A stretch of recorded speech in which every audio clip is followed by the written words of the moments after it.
ஊழல் குற்றச்சாட்டுகளுக்காக தற்போது சிறையில் இருக்கும் முன்னாள் பிரதமர் நஜீப் ரசாக்கிற்கு மன்னிப்பு வழங்குவதற்கும் ஜொகூர் தேர்தலுக்கும் என்ன சம்பந்தம் என்று பெர்சாத் தலைவர் முகதீன் யாசின் கேள்வி எழுப்பியுள்ளார்.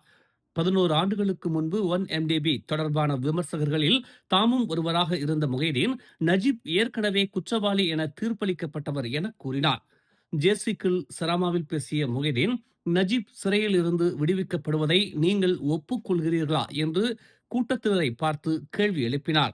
அவரின் அந்த கேள்விக்கு இல்லை என்ற பதிலே வந்தது. நஜீப்பின் அரசாங்கத்தில் தாம் துணை பிரதமராக இருந்தபோது 1MDB பற்றி கவலை தெரிவித்ததாகவும் முகைதீன் கூறினார்.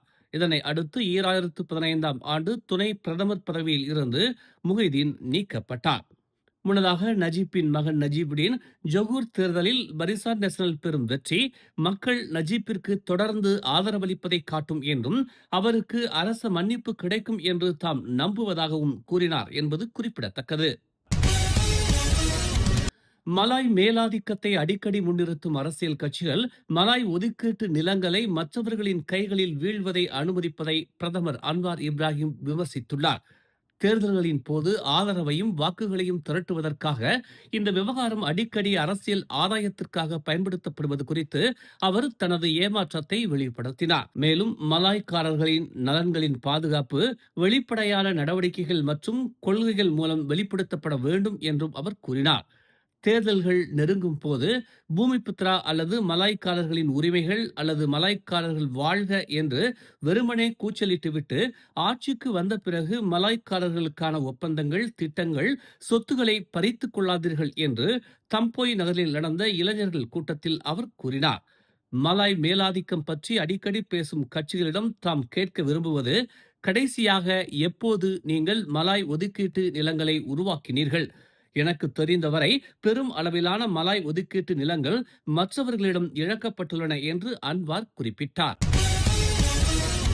ஆம்னோ முன்னாள் இளைஞர் பிரிவு தலைவர் கைரி ஜமாலுடீனின் தேர்தல் பிரச்சார மனப்பான்மையை பின்பற்றி பக்காத்தான் ஹரப்பான் கட்சியின் புத்ரி வங்சா வேட்பாளர் மஸ்லி மாலிக்குடன் விவாதிப்பதற்கான ஒரு முன்மொழிவை ஏற்றுக்கொள்ளுமாறு ஜொகூர் மந்திரி பெசார் ஓன் ஹபீஸ் காசியை பக்காத்தான் ஹரப்பான் வலியுறுத்தியுள்ளது. பரிசான் நேஷனலின் தேர்தல் அறிக்கையை பக்காத்தான் ஹரப்பான் நகல் எடுத்ததாக குற்றம் சாட்டிய கைரியிடம் இருந்து ஓன் ஹபீஸ் ஒரு பாடத்தை கற்றுக்கொள்ளலாம் என்று பக்காத்தான் ஹரப்பான் தகவல் தொடர்பு இயக்குனர் ஃபாமி ஃபாஜில் தெரிவித்தார். மேலும் இந்த குற்றச்சாட்டை ஃபாமி ஃபாஜில் நிராகரித்தார். ஓன் ஹபீஸை விட கைரி அதிக உற்சாகத்துடன் பிரச்சாரம் செய்வதை தாம் காண்பதாகவும், உண்மையில் கைரி மஸ்லியுடன் விவாதிக்க கூட தயாராக இருக்கலாம் என்றும் அவர் குறிப்பிட்டார். ஓன் ஹபீஸியிடம் கைரியின் திறனும் நம்பகத்தன்மையும் இருந்தால் நன்றாக இருக்கும் என்று அவர் சுட்டிக்காட்டினார். அவர் கைரியின் உற்சாகத்தை அப்படியே நகலெடுத்து ஓட்ட வேண்டும் என்று ஒரு நிகழ்வில் கலந்து கொண்ட பிறகு செய்தியாளர்கள் மத்தியில் ஃபாமி ஃபாஜில் இதனை தெரிவித்தார். சட்ட முடிவுகளில் செல்வாக்கு செலுத்தவோ அல்லது அவற்றை மாற்றி விளக்கவோ தேர்தல் பிரச்சாரங்களை ஒரு தளமாக பயன்படுத்தக்கூடாது என்று PKR கட்சியின் துணை பொதுச் செயலாளர் ஐதி அமின் யாசிர் தெரிவித்துள்ளார். முன்னாள் பிரதமர் டதுஸ்ரீ நஜீப் ரசாக் சம்பந்தப்பட்ட சட்ட நடவடிக்கைகளுடன் ஜொகூர் தேர்தலை தொடர்புபடுத்தும் முயற்சிகளை அவர் இவ்வாறு விமர்சித்தார்.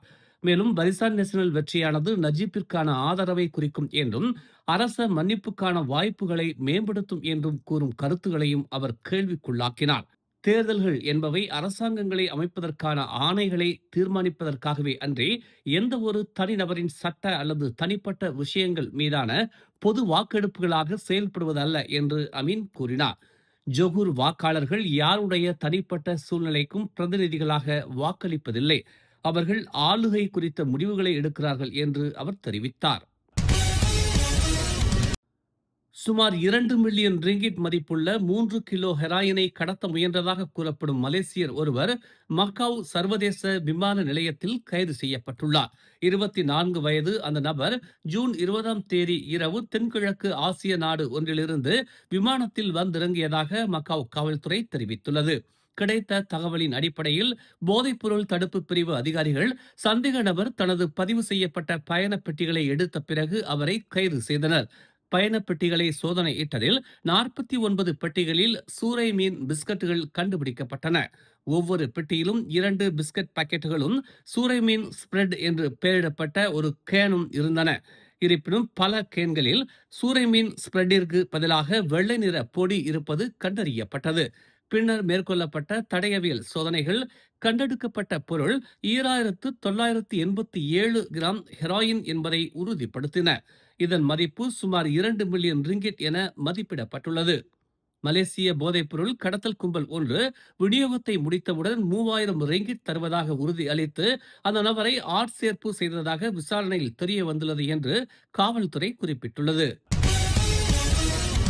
சரிகை சிபு பகுதியில் உள்ள பான் போனியோ நெடுஞ்சாலையில் 2 பிக்கப் ட்ரக்குகள் மோதிக்கொண்டதில் 3 பேர் உயிரிழந்தனர். மேலும் ஒருவர் காயமடைந்தார். சராபாத் தீயணைப்பு மற்றும் மீட்புத்துறை செயல்பாட்டு மையத்தின் செய்தி தொடர்பாளர் இரவு 8:31 மணி அளவில் தங்களுக்கு அவசர அழைப்பு வந்ததாக தெரிவித்தார். இதனை அடுத்து சரிகை தீயணைப்பு மற்றும் மீட்பு நிலையத்தைச் சேர்ந்த 9 தீயணைப்பு வீரர்கள் சம்பவ இடத்திற்கு அனுப்பப்பட்டதாக அவர் கூறினார். உடல்கள் அடையாளம் காண்பதற்காக காவல்துறையிடம் ஒப்படைக்கப்பட்டுள்ளன. விபத்துக்கான காரணம் குறித்து விசாரணைகள் நடைபெற்று வருவதாக அவர் குறிப்பிட்டார். மேலும் செய்திகளை தெரிந்து கொள்ள தமிழ் மலர் இணையதளம், தமிழ் மலர் செயலி மற்றும் மலர் டிவி யூடியூப் சேனலை வலம் வாருங்கள்.